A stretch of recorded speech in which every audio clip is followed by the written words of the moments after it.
अरे सुमेरे सुमेरी नारायता रही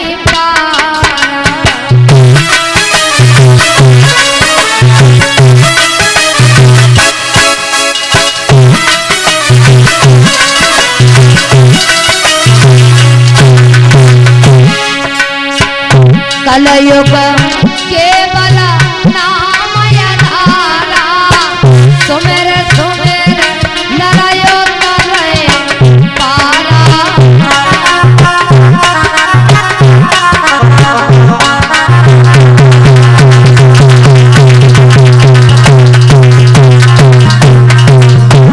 कि कलयुग केवल नाम धारा अरे सुमेर सुमेर नरयो तरहि पारा।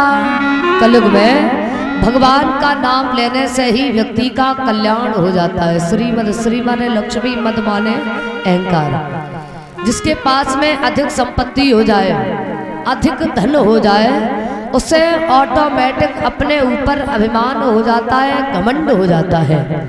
और जिसे अपने ऊपर अभिमान हो गया, घमंड हो गया, तो आप समझ जाइए कि उसने पतन का रास्ता अपना लिया, विनाश का रास्ता अपना लिया। रावण ने कही जे जग में न मोह समान, 10 शीश 20 भुजा बल को न परमान। कुंभकर्ण भैया और मैं बड़ो बलवान, मेघनाथ बेटा लाओ इंद्र के पकड़ कान। बाऊ को न रहो अभिमान, तो से और हजारों ये बड़े बड़े बलवान। जन कितने हरे पाद पीले है गए, जन कितने के टीले है गए, जन कितने घमंडी ढीले है गए। तो महाराज अपने ऊपर अभिमान नहीं करना चाहिए, घमंड नहीं करना चाहिए। क्योंकि आपने देखा हो चीनी का दाना कहीं गिर जाए तो हजारों चींटियां उसमें लग जाती। क्यों? क्योंकि वो मीठा है। जो मीठा बोलता है उसके पास तो हर कोई चला जाता है, लेकिन जो कड़वा बोलता है उसके पास कोई भी खड़ा नहीं होता है। आप बड़े ही धनवान हैं, बड़े पैसे वाले हैं, लेकिन आप किसी से अच्छा बोल नहीं सकते हैं, तो वो धन आपका किसी काम का नहीं है। ये जिब्या जो होती है इसमें हड्डी नहीं होती है, लेकिन इसकी इतनी ताकत होती है कि अच्छे अच्छों की हड्डियां तुड़वा सकती है।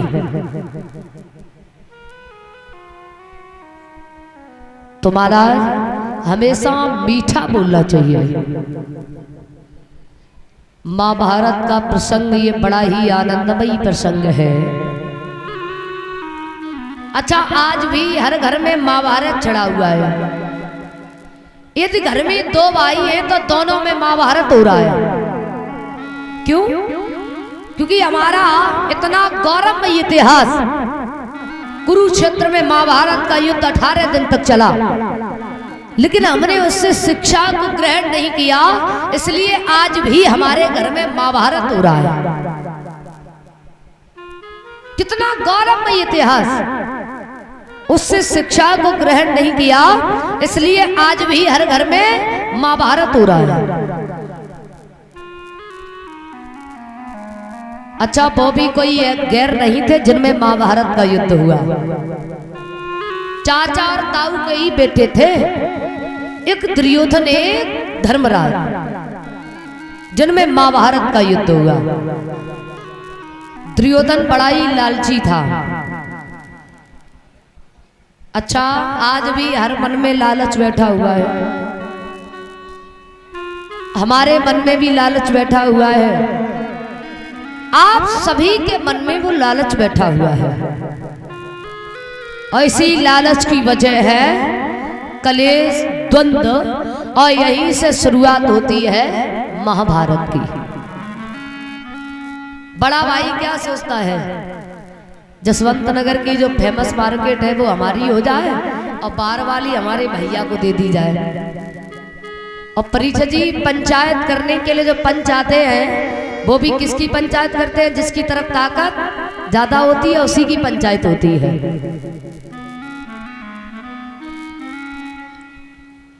शेर की झपट देखी न हो तो देख ले बिलाई को, और दुश्मन यदि देखा न हो तो देख ले आज के सगे भाई को।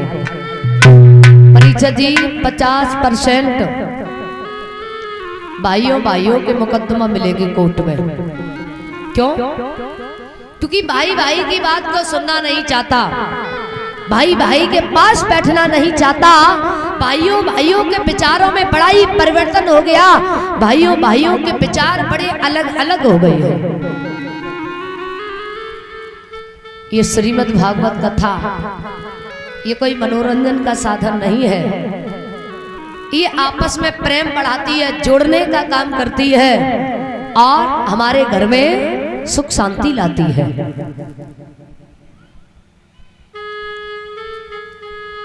एक वृक्ष की जब डालियां अलग अलग हो जाती हैं तो उन्हें बिखरने में कोई ज्यादा समय नहीं लगता है।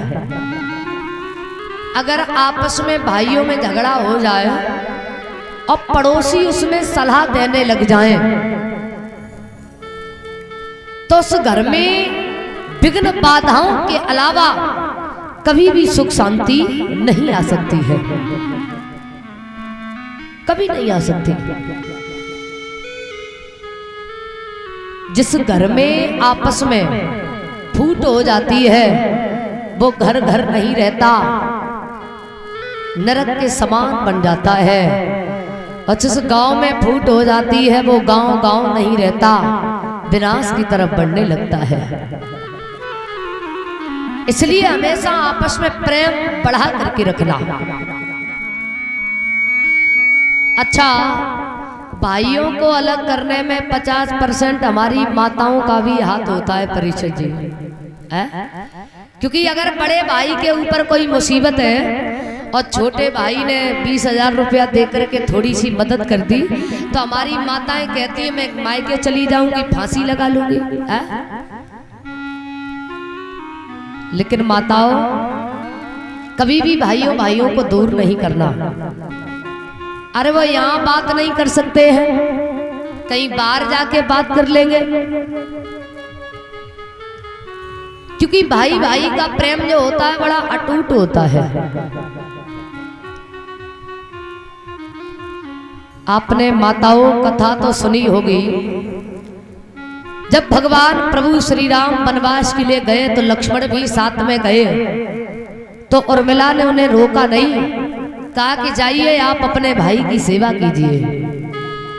जब उर्मिला अपने पति को भाई की सेवा के लिए 14 वर्षों के लिए दूर हो सकती है तो आप 10,000 रुपया देने में फांसी लगा लेती हो, मायके चली जाती हो।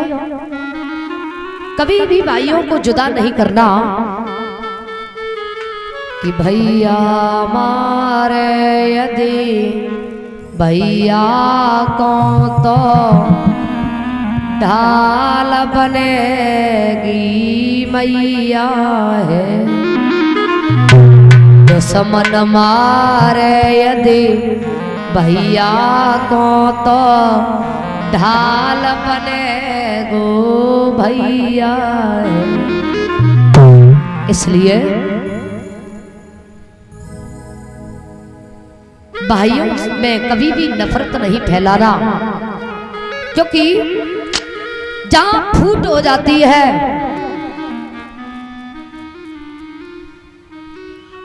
व्यक्ति कहां से कहां तक पहुंच जाता है।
रावण ने अपने भैया विभीषण को फटकार लगाई तो वो रामा दल में आ गए। हाँ, जब रामा दल में आ गए रावण ने अपने भैया विभीषण को लात मारे फटकार, गिर गयो जाइबू रामा दल में, गयो तथा कैसी पर गई फूटा तो प्रेम बड़ा लो कैसी।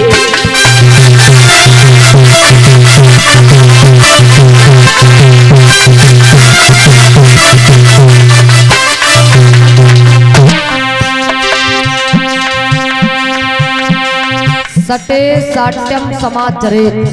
कवि कल्पना करता है अगर आपके कोई थप्पड़ मार दे तो लाठी लेके लग जाओ, लेकिन कवि ने कल्पना तो कर दी लेकिन विचार नहीं किया। अगर आपके किसी ने थप्पड़ मार दिया और लाठी लेके लग गए तो झगड़ा शांत नहीं होगा, बढ़ जाएगा।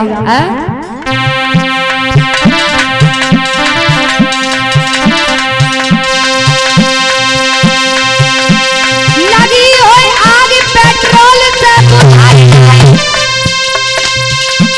बुझेगी, आग पूरे गांव को जलाएगी।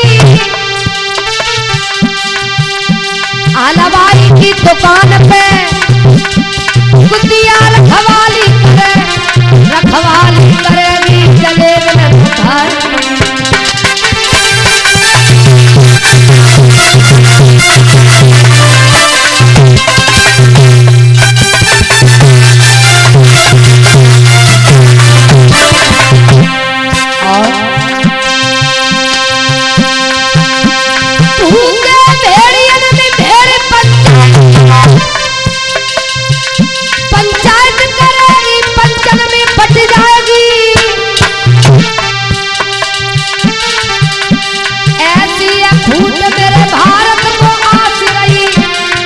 में ही लोगों में आज कौन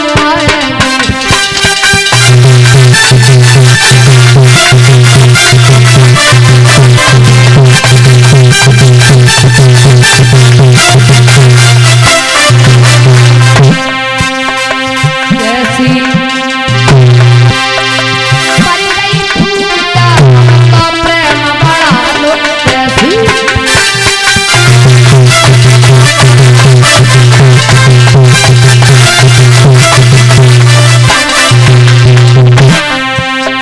कैसी।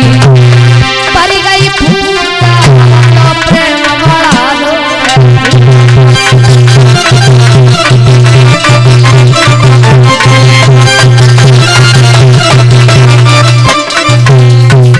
महाराज इंद्रप्रस्थ में बड़े सुंदर महल बने हुए थे, मायावी महल बने हुए थे। कैसे मायावी महल थे कि जहां जल था वहां थल दिखाई दे रहा था, जहां पर थल था वहां जल दिखाई दे रहा था, और जहां पर किवाड़े लगे हुए थे वहां खम्भ नजर आ रहे थे, और जहां खम्भ लगे हुए थे वहां पर दीवारें नजर आ रही थी। बड़े सुंदर मायावी महल थे। तो उन महलों को देखने के लिए पांडवों ने सभी को बुलवाया। जैसे कि आजकल कोई नया घर बनवाते हैं तो उसका गृह प्रवेश कराते हैं, तो हितू रिश्तेदार नातेदार सभी लोगों को बुलवाते हैं। तो उसी भांति मायावी महल बने हुए थे तो सभी को बुलवाया, जो भी हितू रिश्तेदार नातेदार सभी को। दुर्योधन को भी बुलवाया। तो दुर्योधन